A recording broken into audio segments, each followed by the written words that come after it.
What's up, Wanna Coffee fam? It's Kai, and we are back. We will have weekly contributions from strangers all over the world discussing various topics chosen by yours truly. And this is the first time these contributors have spoken to one another, so you are in for a real treat. Without further ado, here's Alex and Christian with Childhood Things I Miss.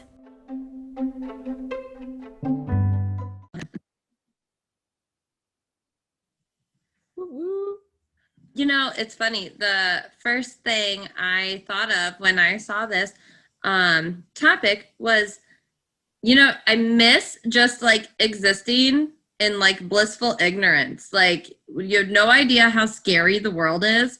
And we, growing up in the 90s and early 2000s, like we could just go play. Like my mom would open the door and be like, goodbye, and just play on the street, and you didn't really have any worries. And like now I see this two ways. Like I can't let my kids do that. I mean, when they're toddlers, so they don't know how to exist anyway, without me. But also, like, it's a whole different world than what we grew up in, and it's a lot more dangerous. I mean, I live in a really small community, and everything would probably be fine, but it's still stuff still happens. And then two, now, like as a very small female, I can't just, be out and about by myself, like, without thinking about the potential dangers of the world. So I think probably what I miss most is just like not having this much understanding of the world and how scary it can be and how many bad things can happen.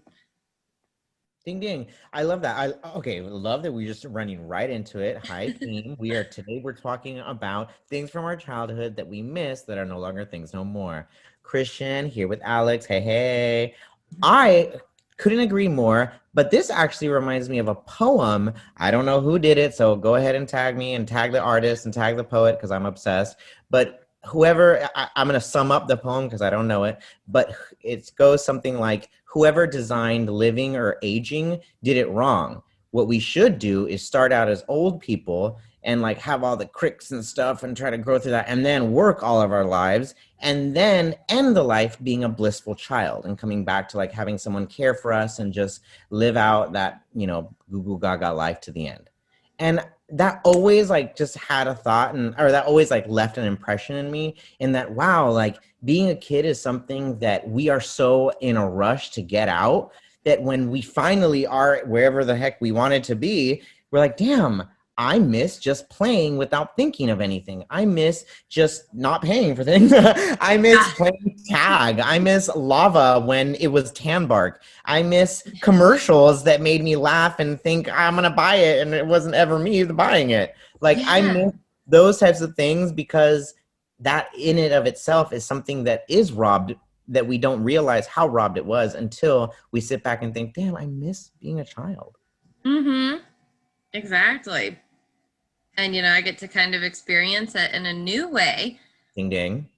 Now, and yeah. No, I hear that. I love it. Like when I first read this topic, I was like, like things that I miss. I guess, things have changed so much since being a child. I remember buying my first tape. I remember Mariah Carey's first album. I bought it on tape. Spice Girls, I had that on tape. Spice Girls was my first CD. Right, like those I remember, and then the change into CD. Wannabe was my first CD, and like all of those things. I'm like, oh my god, like now it's not necessarily that I miss those things, but like when you see the floppy disk to save on Word. Stop. Sorry, my cats are fighting. That is gone, or like even the saying, oh my gosh, that's such a Kodak moment. Like who says that anymore? Right. Like nobody. Now it's do it for the gram. Exactly. Exactly. Oh my God. 1 second. I'm still talking. I can hear you. Thank you. Stop. Sorry. Boys will be boys, as they say. Oh, my kids would be like, well, actually, they'd be all up in this business. Like, dang. Be the Eve show. It would be my 3-year-old show. Oh, see that, and that's something that I also miss about childhood. In that, when you enter a room, there's all these like thoughts in your head. Whereas when you were a child, you would just go in and go out, and like that's always something. I went to school as an actor to study acting, and they're always teaching you, be in the moment, be there, just be here. What are you thinking? No, don't think it, just feel it, just go, stop, go. And I swear, children do that so well. Why aren't there so many better child actors? I honestly can't stand any of them. Whoop. I always, and this sounds bad, and it doesn't. It's not bad at all because I love my daughter more than life itself. But I always say that Eve is my like give no fucks child. Like she literally does not care about anything that anyone else has to say. This girl's gonna rule the world. That's who she is. She doesn't care what anybody has to say about anything. She, marches to the beat of her own drum. Like she is just like pure herself. And I, sometimes I wish she would tone it down for me just a little bit. But I also never want to squash that in her because she needs it. She's totally to survive in this world. Yeah. Especially to be a woman in this world. Like she's going to need that fire and that strength. And, that's part of something I miss too, where you had room to grow and learn the world. And, now I'm a lot more assertive than I used to be. But I always want my daughter to not have to learn how to be assertive. Like I want her to be able to own every room that she's in. It took me until my 30s to learn that. So I want her to keep that spirit. But learning and growing and figuring out who you are with less consequences probably than we face as adults. I miss that too. Totally. I'm like trying, like listening to this and hearing that we want to preserve Eve's, presence. It's kind of like, it made me think, wow, like as a young, gay kid, there was a lot of me that was, I don't at all want to say silenced, but definitely told like, oh, don't act so girly, or don't turn like that. Don't walk like that. Don't talk like that. Don't put your hair like that. Don't put that shirt on over that shirt. A lot of that. And like, I just wish I could go back to the kid that was pre or before society told him what to be. Because like, I love that who Eve is. And I don't think I know, like I'd love to talk to my parents about that, but I don't really think I know who I was until, like you said, like my 30s, where I was like, you know what? Fuck this. Fuck you. Like, this is who I am. Mm-hmm. Sorry, I just farted. Get over it and step aside. Like, don't stand downwind. We're grown. It happens. Exactly. Like, I don't know. I'm like, oh, I want to meet. What was I before? Did I come in with such crazy, or was I a little more subdued? You know what I don't miss is like the lack of representation from when we're growing up. Have you seen the new Pixar movie, Luca? Yes. Oh my God. Okay. Obsessed. Okay. So like absolute representation there for like queer kids, community, right? Correct. And there's so much broader representation. Like, yeah, it's still pretty whitewashed out there. But not so much on animation. Yeah. And you know what? I've had this conversation a million times with people when there was that freak out over the live action Little Mermaid being a person of color. I was like, I'm never going to have to explain to my daughter why Disney princesses don't look like her. I'm never going to have that conversation. She's a little blonde hair, blue-eyed girl. Never going to have to explain or, explain why she can't find herself in her favorite cartoons or books or whatever. I don't miss that lack of representation. We see it everywhere now for all communities. And, I mean, there's still room to grow, obviously. There's a lot to do, but it's getting better. So I don't miss that. Like, I don't miss, the very waspy world that we grew up in as far as representation on anything with pop culture. So That's a really good, really, really good point. Like Moana, Mulan, even Pocahontas, they really didn't exist in the way that they do now because all these girls now don't have to be, blonde or, Cinderella-esque to be them. They don't have to be an Indian girl playing, whoever. It can be whoever playing whoever. yeah. Hello? Have you not been to Disneyland? Yeah. And I mean, I remember talking to one of my best friends about the new live action Little Mermaid. And she's like, and her daughter is 2 years older than mine. And she's when I talk to her, if she asks questions like why she doesn't look like Ariel from the cartoon, she's like, mermaids come in all colors, like people. Like, Have you ever watched Peter Pan? There are other colored mermaids in that one too. What is she talking about? yeah.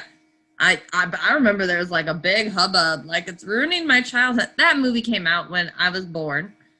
I watched it growing up. My daughter watches it. It is in no way, shape, or form ruining my childhood. Yeah, hello. Ursula was invented or designed off of Lady Divine or Divine, the drag queen. Like, come through. I just don't understand how. I mean, whatever. I don't have children, so in my opinion, I don't think it's necessarily fair for me to say how children should be raised. But I always found it odd that parents have such an issue, and obviously no shade. Parents have issues with like children asking questions. So the fuck what? Ask a question, then answer it. My parents answered questions, and if they didn't, honestly, my mom said, "Look, you have 3 whys per day. That's enough whys." And so my smart ass was like, "Por qué?" And I'm like, "Bitch, yeah, hello, I have other languages up in this, so you're gonna give me 3 whys. I'll give you 3 preguntas then." Oh And my so, God, I feel her though. Like I feel it. My daughter's like firmly in the why space. And like I try to give her as many answers as I can before I lose my like mind a little bit. maybe that's it. I didn't put that together. Yeah. But like I always, and like, I mean, my kids aren't asking like super intense questions right now, but like I always find a way to answer it in terms they understand. Like whatever they're asking, like I try to explain it in the simplest of terms and just, not lie about things. I mean, of course there's like the lies about like I'm gonna cancel Christmas. Santa's not coming. Like Right. but you know, but I try to be honest with her. And I mean, my mom was always honest with me.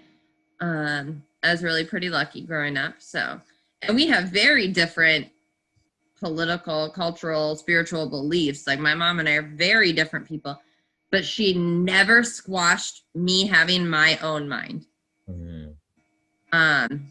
She'd be like, I don't agree, think what you want, like, but she never squashed it. Like she was never like, no, you have to think one way. She never put me in that box, even though I have radically different views than she does. And so that's what I'm gonna strive for when I'm parenting. Oh, ding ding. I hear that. Like, I understand I would ask definitely questions a lot, or I definitely was a talker, but I've always thought whenever parents are like, "Oh, like, wow, like, how do I explain that to my kids?" It's like, you just do, because if you don't even try, they're gonna go out and find it. And I mean, hey, there are answers out there. Hello, now Google, you can Google anything, and that's fine for anybody to get whatever they get on the street or however they get their information. But you also have to take the consequences with that. It may not be the right. They may learn some hanger abortion thing until they find some, the morning after pill, which unfortunately still occurs. Like I just think I always find it odd that people or parents specifically have an issue with explaining things to their children. It's like, God damn, are teachers like the unsung heroes of every generation? Because teachers are left with the fucking parents' bullshit. Yeah. They're left with answering the fucking questions. Yep. And then sometimes you still like have to tread very lightly. You have to. In your answers, because you don't want them to go home and be like, Miss So-and-so told me. And the next thing you know, you're in. And I mean, I teach high school, so like I get a little more sophisticated questions about stuff. or sometimes less sophisticated, and I have to like Urban Dictionary what the hell they're talking about, because I'm like, I don't. That part. I'm like, oh. What did you say? I got hello. And but like my stock answer is, okay, well, first of all, you know how to research things, so go forth with your research. And I'm also not going to tell you what to think, or even necessarily what I think, because my job is to teach you how to think critically about the world around you and to be a productive human being in this society. So go do some research and then come back and talk to me. If it's an appropriate topic for me as a adult female to be having a conversation about, because sometimes I'm like, go ask the health teacher. I'm not the right one. They don't pay me this much for that much. I'm like, not going there. And well, I mean, I don't always think they see me like personally as an adult, because I'm really small, and people confuse me with a high schooler all the time. Which, I mean, I love. Thank you. Yeah, I would be dying. Like, yes, I love my backpack. I'm like 32 next month.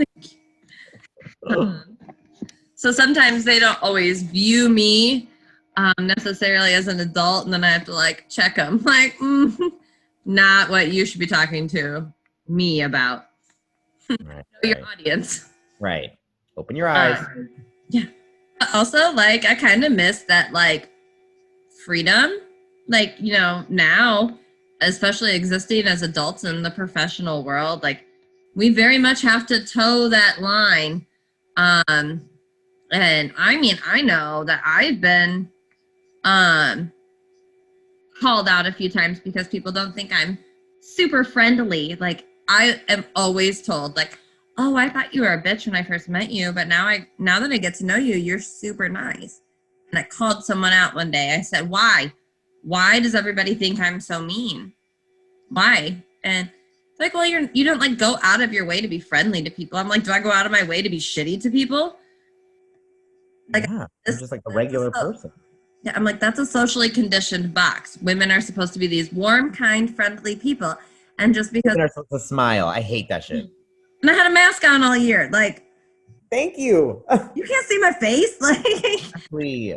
I mean, I do have a wicked case of resting bitch face. I'll give people that, but I'm like, I'm not like this horrible, heinous person just because I don't go out of my way to be like, hi, I love everybody. Like, I mean, I'm introverted. Look, I'm saving the wrinkles. I don't need the wrinkles, okay? You get less when you frown. Now, fuck off. And, you know, you kind of, you miss that room to be able to tell people to fuck off. Like, as adults, you can't really do that, like, in a professional setting. Like, yeah, it's like I miss the lack of undertone, because I feel like as an adult, that you can say hello, but what you really mean is like, what do you want? You know, like, oh, hi there. Oh, okay, how can I help you? What can't you do by yourself? Hi, child. Whereas a child, it's like, oh, hi. Oh, hi. You know, it's like that. There's that real, like, oh, warm, greeting someone right now. And I miss that, the lack of undertone. I miss.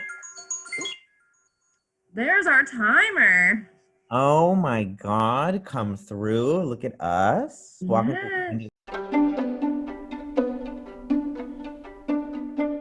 Oh man, I remember the days of stepping outside without a care in the world, not thinking about anything. Gosh, times have really changed. Thanks, guys. That's it for us, folks. Catch us next week for a brand new episode with brand new contributors. If you like what you heard, please like, share, and subscribe. You can follow us on Twitter, Facebook, and Instagram at WannaCoffeePod. That's WannaCoffeePod. I'm your host, Kai, and let's wanna coffee next week. Cheers.